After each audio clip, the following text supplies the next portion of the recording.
Friends, कक्षा 12 की online classes जो नोबल एजुकेशन ग्रुप द्वारा संचालित थी, जो 15 जून से अपनी 30 जून तक क्लासेज ऑफ थी, उसी कड़ी में आज अपन वापस ऑनलाइन स्टडी स्टार्ट करने जा रहे हैं। तो कक्षा 12 में अपन ने जो पीछे फर्स्ट यूनिट अपनी कंप्लीट हो गई थी, सेकंड यूनिट का अपन ने एक लेसन पढ़ लिया था। तो आज अपन उसी कड़ी में लेसन नंबर 6 जो सेकेंड यूनिट का है उसको स्टार्ट करने जा रहे हैं। तो लेसन नंबर 6 कौन सा है? तो लेसन नंबर 6 है पादपों में जल अवशोषण व रसारोहण। तो पादपों में जल अवशोषण और रसारोहण अपन पढ़ेंगे। लेकिन एक चीज मैं आप लोगों को कहना चाहूंगा कि पीछे आप लोगों ने कई स्टूडेंट्स ये थे कि जुलाई में क्लासेस स्टार्ट हो जाएगी, बाद में पढ़ लेंगे, अभी तो टाइम है हमारे पास। समय आपका एक एक पल इतना इम्पोर्टेंट है क्योंकि आपको 2021 बोर्ड एग्ज़ाम देनी है और 2021 की बोर्ड एग्ज़ाम के रिजल्ट के आधार पर आपका फ्यूचर तय होगा कि हमें आगे फ्यूचर में क्या करना है। कोई बीएससी करने वाला है तो कोई नीट की तैयारी करने वाला है, कोई पैरामेडिकल में जाने वाला है, कोई बीएससी नर्सिंग में जाने वाला है। तो अलग अलग आपका आधार तैयार होगा, लेकिन उस आधार पे ज़्यादातर लोगों का एक ही होता है कि 12th के परसेंटेज के आधार पे अपना निर्णय लेते हैं। तो 12th के परसेंटेज के आधार पे अगर आप निर्णय ले रहे हो तो अब वो समय आ गया है कि आपको अपने परसेंटेज कैसे बनाने हैं। तो परसेंटेज बनाने के लिए अब अपने को कंटिन्यू अपनी पढ़ाई को फोकस करना है क्योंकि आपने बहुत इंजॉय कर लिया, लॉकडाउन का खूब आनंद लिया है। घर पे अब तो शायद बोर हो गए होंगे रहते रहते। अब तो कम से कम अपने को सोचना चाहिए कि रियल में अब जुलाई आ चुका है और हमें अपनी स्टडी पे फोकस करना चाहिए। क्योंकि आपको पता होगा हर साल जो जून में 12th की क्लासेस स्टार्ट हो जाती है, तो आपने जून में तो चलो निष्क्रिय होकर निकाल दिया, लेकिन अब तो जुलाई आ गया है और जुलाई में अगर अपन निष्क्रिय हो गए तो फिर अपने पास समय कहाँ रहेगा, क्योंकि इतना पहाड़ सा सिलेबस है जिसको अपने को स्टेप बाय स्टेप पूरा करना है। क्योंकि एक दिन में कुछ नहीं हो सकता। लास्ट में जाके आप यही सोचते हो कि आज नहीं कल, आज नहीं कल, और उस कल का कभी अंत नहीं आता। हुआ है क्या? राउंड भी ऐसे ही कहता था कि मैं कल ये कर दूंगा, वो कर दूंगा, कुछ नहीं कर पाया। तो कल के ऊपर मत छोड़ो, आपको आज ही करना है और अभी करना है, जो कुछ भी करना है। तो उसके लिए आज का टॉपिक अपना पादपों में जल अवशोषण व रसारोहण, क्योंकि ऑनलाइन क्लासेज में भी आपको हर टॉपिक वैसे ही करवाए जा रहे हैं जैसे ऑफलाइन क्लासेज में होते हैं। सारा स्टेप बाय स्टेप पूरा सिलेबस आपको करवाया जा रहा है। तो आप क्यों सोचते हो कि क्लासेज कब से होगी? हो रही है ना क्लासेज। अब कब से गवर्नमेंट का जो निर्देश ऑफलाइन क्लासेज का जब आएगा तब हो जाएगी, लेकिन आप तब तक का इंतजार क्यों करते हो? अपने को इंतजार करना ही नहीं है, क्योंकि जब आपको स्टडी मटेरियल मिल रहा है तो फिर इंतजार किस बात के लिए? तो हो जाओ फिर तैयार। तो आज का टॉपिक पादपों में जल अवशोषण और रसारोहण। तो देखो, पादपों में जल अवशोषण, तो जल क्या है? तो आपको पता है कि जीवों में जैविक क्रियाओं के संचालन के लिए, चाहे कोई से भी जीव क्यों, जीवों में जैविक क्रियाओं के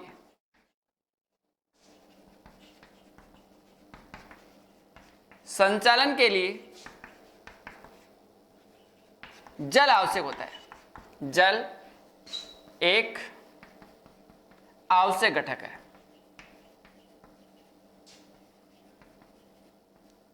कहा जाता है ना कि जल के बिना जीवन नहीं है।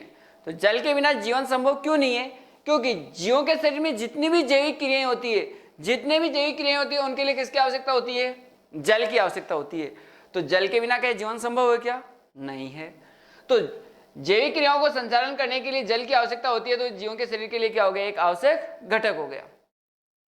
अब जो जल है वो क्या करते हैं? पादपों में जल का अवशोषण कैसे होता है? तो पादपों में जो जल है वो सामान्यतः पादप मृदा से जल का अवशोषण करते हैं। पादपों में जल का अवशोषण किसके द्वारा होता है? पादपों में सामान्यतः जल का अवशोषण कहां से होता है? मृदा से होता है। और मृदा में ये जल कहां से आता है? और मृदा में जल आता है वर्षा से। ठीक है, अब मृदा में जल वर्षा से आता है, तो जब वर्षा होती है और वर्षा के समय जो धरातल के ऊपर जल गिरता है, तो उस धरातल पे जो गिरने वाला जल है उसमें अधिकांश जल प्रवाहित होकर नदी, झरनों, तालाबों, समुद्रों आदि में चला जाता है। तो जो जल प्रवाहित होकर नदी, झरने, तालाब आदि में पहुंच जाता है उसको कहते हैं अपन अपवाहित जल। कौन सा जल कहेंगे इसको अपन? अपवाहित जल कहेंगे। तो वर्षा जल के अंदर वह जल जो धरातल की सतह से बहकर नदी, नालों, झरनों, तालाबों आदि के अंदर पहुंच जाता है वो कौन सा जल कहलाता है? अपवाहित जल कहलाता है। और उसके पश्चात, इस अपवाहित जल के पश्चात मृदा में जो जल बचता है उस जल को अपन 3 भागों में विभाजित करते हैं। कौन कौन सा? एक है गुरुत्वीय जल, दूसरा है केशिकीय जल और आर्द्रताग्राही जल। तो कितने भागों में विभाजित कर दिया अपन ने? 3 भागों में इस जल को। तो गुरुत्वीय जल जो मृदा से स्तर में इतना नीचे तक चला जाता है जिसमें पादप उस जल को अवशोषित करने में क्या होता है? असमर्थ होता है, तो वो कौन सा जल कहलाता है? गुरुत्वीय जल कहलाता है। ठीक है, तो मृदा में पाया जाने वाला वह जल जो मृदा सतह में इतनी नीचे तक चला जाता है जिसको पादप जड़ें क्या नहीं कर सकती? अवशोषित नहीं कर सकती, तो कौन सा जल कहलाएगा? गुरुत्वीय जल कहलाएगा। केशिकीय जल, केशिकीय जल वो होता है जो मृदा कणों के बीच में समाहित होता है जिसमें पादप जड़ें उस जल का क्या करती है? अवशोषित करती है।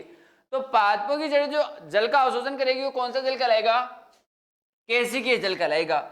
और आर्द्रताग्राही जल कि जो मृदा सतह से ऊपर जो वातावरण के अंदर आर्द्रता के रूप में जो जल पाया जाएगा वो कौन सा जल कहलाएगा? आर्द्रताग्राही जल कहलाएगा। तो आर्द्रताग्राही जल का उपयोग कौन से पादप करते हैं? जो अधिपादप होते हैं। तो अधिपादप जैसे आर्किड वगैरह, अधिपादप क्या करते हैं कि दूसरे पादपों की शाखाओं के ऊपर उगते हैं, उनकी जड़ें झूलती हुई होती है जिसके कारण से वो मृदा के अलावा वातावरण की आर्द्रता से जल का क्या करते हैं? अवशोषण करते हैं और जल का अवशोषण करके अपनी जैविक क्रियाओं को क्या करते हैं? संपन्न करते हैं। ठीक है, तो इस तरह से जल को अपने कितने भागों में बांट दिया? मृदा जल को 3 भागों में। कौन कौन सा?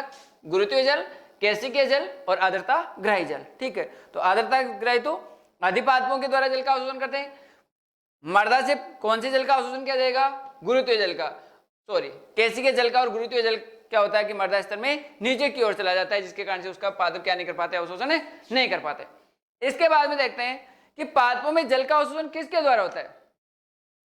तो पादपों में जल का अवशोषण अलग अलग भागों के द्वारा होता है। कैसे होता है कि जो निम्न श्रेणी के पादप होते हैं, यानी जो लोअर प्लांट है, उनमें जल का अवशोषण कैसे होता है? तो निम्न श्रेणी के पादप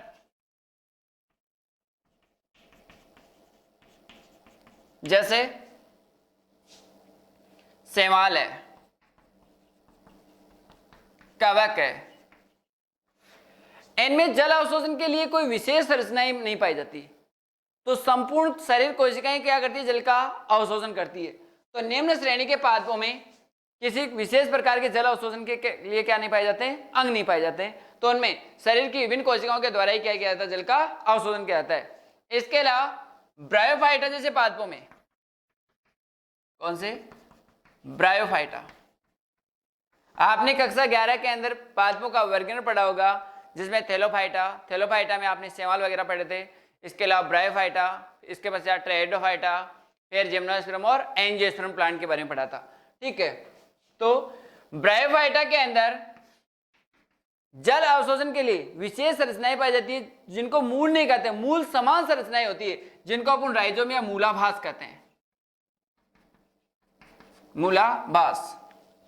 ठीक है, तो ब्रायोफाइटा जैसे पादपों के अंदर मूल नहीं होती लेकिन मूल समान संरचनाएं पाई जाती है जिनको अपन क्या कहते हैं? मूलाभास कहते हैं। रोम समान संरचनाएं होती है तो उनको अपन क्या कहेंगे? मूलाभास। और इन मूलाभासों के द्वारा ही उनमें क्या होता है? जल का अवशोषण होता है। जबकि उस श्रेणी के जो पादप होते हैं,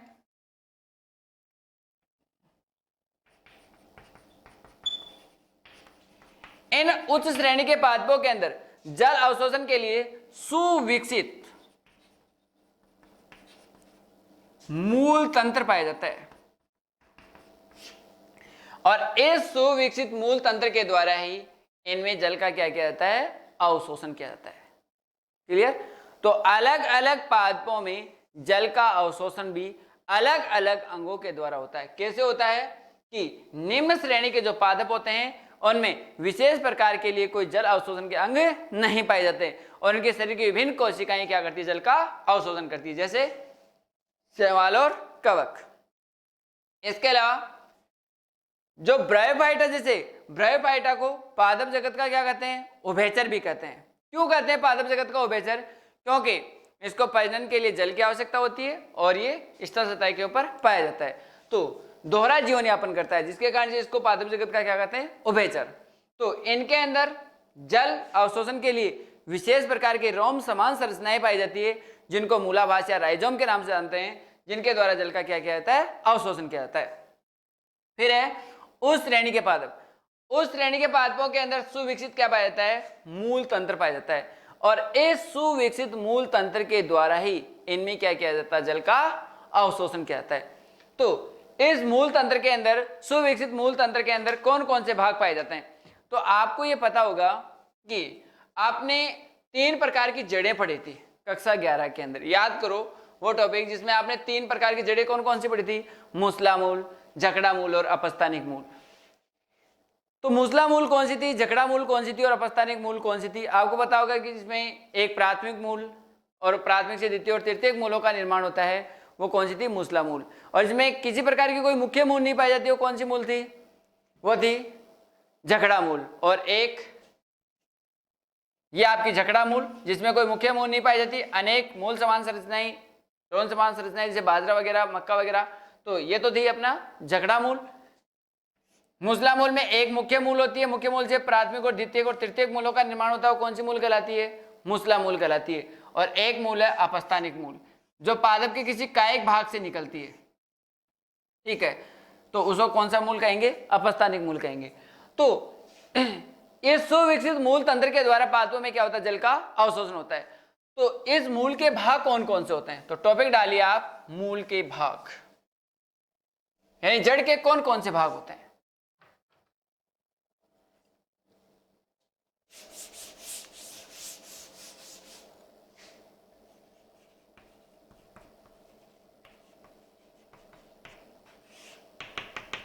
मूल के भाग, तो एक सिंपल सी संरचना बनाते हैं अपन कि मूल की संरचना में कौन कौन से भाग होते हैं।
तो देखिए मूल के कौन कौन से भाग और उनके क्या क्या कार्य हैं।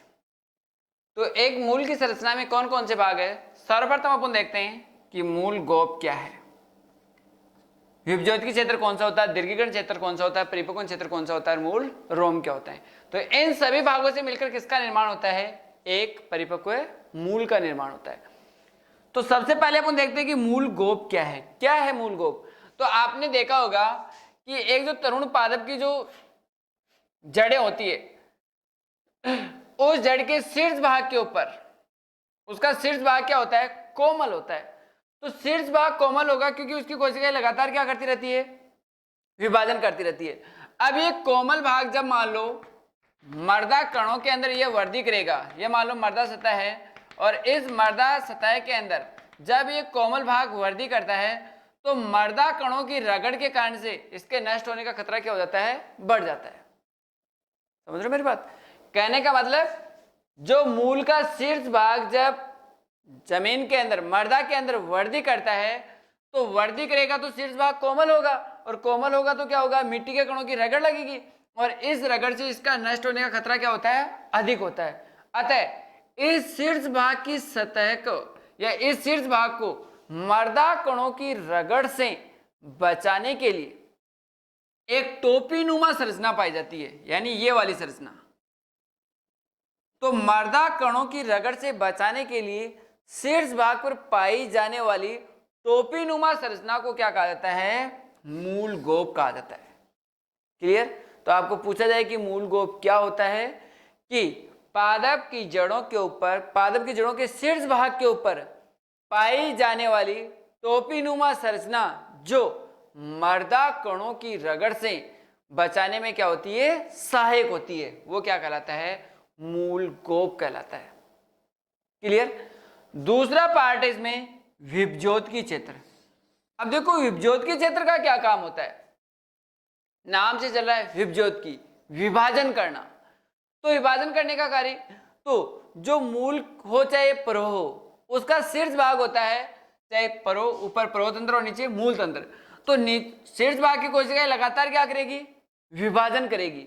तो शीर्ष भाग की कोशिकाएं लगातार कोशिका विभाजन करती रहती है। तो कोशिका विभाजन करने, क्योंकि पादप की लंबाई के लिए नई कोशिकाओं का निर्माण करना आवश्यक होता है, तो नई कोशिकाओं का निर्माण होगा कैसे, तो नई कोशिकाओं का निर्माण करने के लिए कोशिका विभाजन करना पड़ेगा और जब कोशिका विभाजन होगा तभी नई कोशिकाओं का क्या होगा, निर्माण। तो इन नई कोशिकाओं के निर्माण के लिए इस शीर्ष भाग की कोशिकाएं लगातार क्या करती रहती है, विभाजन करती रहती है। तो लगातार विभाजन करेगी तो कौन सा क्षेत्र कहलाएगा, वो कहलाएगा विभज्योति क्षेत्र। कौन सा क्षेत्र कहलाता है, विभज्योति क्षेत्र। क्लियर? अब आपको पता है कि मूल गोप मिट्टी के कणों की रगड़ से बचा रहा है, विभज्योति क्षेत्र की कोशिकाएं लगातार विभाजन कर रही है। तो लगातार विभाजन कर रही है तो नई नई कोशिकाओं का निर्माण हो रहा है। तो नई नई कोशिकाओं का निर्माण होगा तो उसके पश्चात पादप की लंबाई में क्या होगी, वृद्धि होगी। तो इससे ऊपर वाला क्षेत्र जो होता है कौन सा क्षेत्र होता है, दीर्घीकरण क्षेत्र होता है। कौन सा क्षेत्र होता है ऊपर वाला, दीर्घीकरण क्षेत्र। तो जो ही विभज्योति क्षेत्र की कोशिकाएं लगातार विभाजन करती है तो विभाजन करने के पश्चात पादप की लंबाई में क्या होती है, वृद्धि होती है। नई कोशिकाएं बनेगी, नई कोशिकाएं बनेगी तो पादप की लंबाई बढ़ेगी। तो पादप की लंबाई बढ़ने वाला जो क्षेत्र होता है वो कौन सा क्षेत्र कहलाता है, दीर्घीकरण क्षेत्र कहलाता है। अब मूल को मिट्टी के कणों की रगड़ से बचाया, विभज्योति क्षेत्र ने लगातार कोशिका विभाजन किया और दीर्घीकरण क्षेत्र की कोशिकाएं क्या कर रही है, पादप की लंबाई में वृद्धि कर रही है। अब पादप की लंबाई में वृद्धि तो होती रहेगी, लेकिन वृद्धि के साथ साथ पादप को अपनी विभिन्न उपापचयी क्रियाओं को संपन्न करने के लिए स्थायित्व की जरूरत पड़ती है।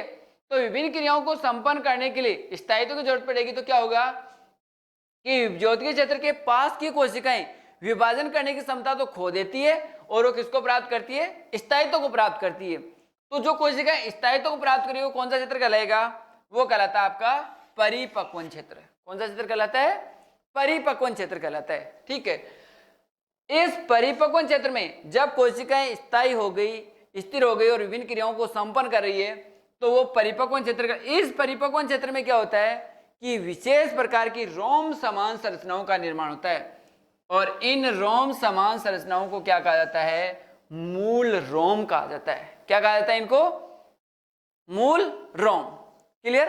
तो इस प्रकार से अब ये मूल रोम क्या करते हैं, इन मूल रोमों का कार्य होता है कि मर्दा में से जल और खनिज लवणों का क्या करना, अवशोषण करना।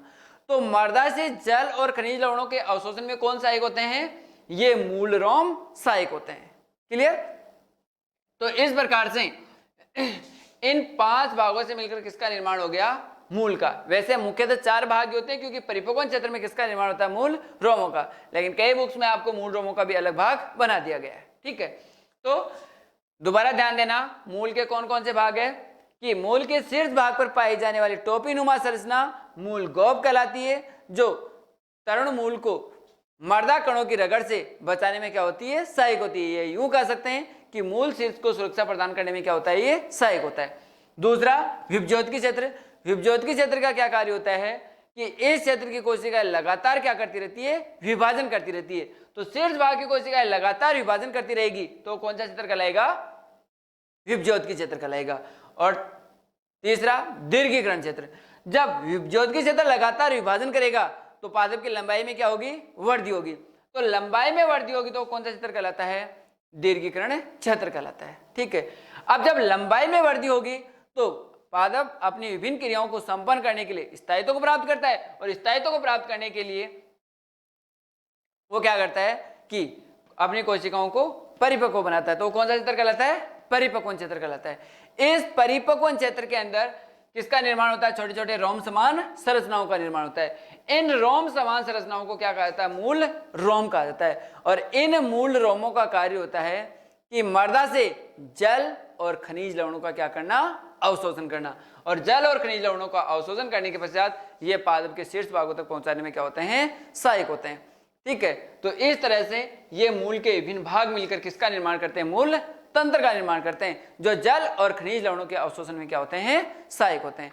अब जल और खनिज लवणों का अवशोषण किस प्रकार से होता है, तो इसमें 2 विधियां हैं जो अपन कल पढ़ेंगे।